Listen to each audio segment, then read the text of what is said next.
Hello po! Third setup na nga kami, and for our third setup ay we are here again at Buwadas Cafe. Ambience pa lang, memorize na memorize nyo na kung nanonood kayo ng mga setup vlogs talaga namin. Kasi madalas talaga kami dito mag-setup. And for the month of hearts nga, ay nagpa-decor din sila para sa isang buong buwan. And sa Valentine's Day ay may special event din kasi sila. Ceiling design nga lang ang ipinagawa sa amin. And syempre, ang theme ay for Valentine's, kaya hearts and pom-poms nga ang request na ipasabit sa ceiling nila. Di ko nga expected na ganito pala dadating yung mga in-order kong puso-puso. Nagulantang kami kasi iisa-isahin pa palang i-assemble. Napakadami pa mo ng in-order ko. At sa isang pack ay may 10 sets, then per set ay may 5 layers na assemblein.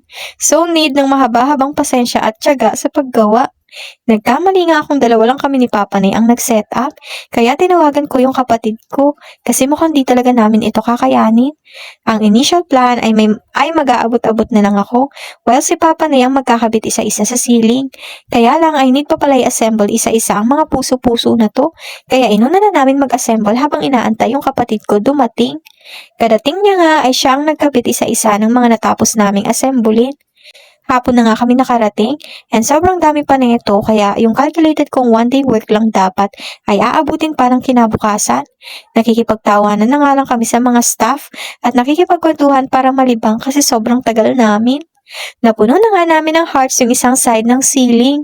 Then nagtry ng ilang pom-poms, then itutuloy na lang namin yung iba kinabukasan. At sa pagod namin, ayun at dito na nga lang din kami naghapunan bago umuwi. Reward na din.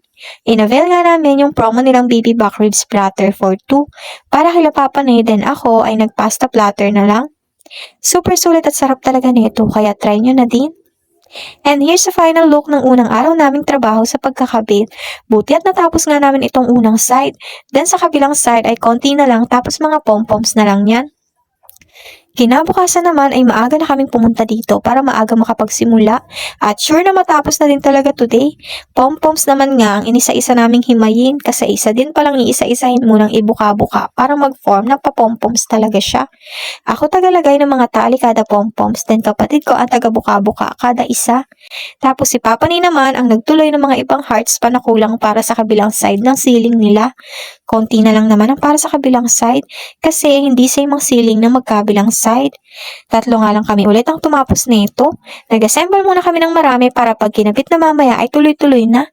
And ayan, madami-dami na nga. Kaya nag-start na din magsabit isa-isa yung kapatid ko. Then taga-abot-abot naman kami. Isa nga lang ang hagdan namin kaya mag-isa lang siyang taga-baba akyat dyan. Isa pa ay siya din naman ang pinakamatangkad sa aming tatlo. Kaya madalas pagsilingan ay siya talaga lagi ang pangsabak.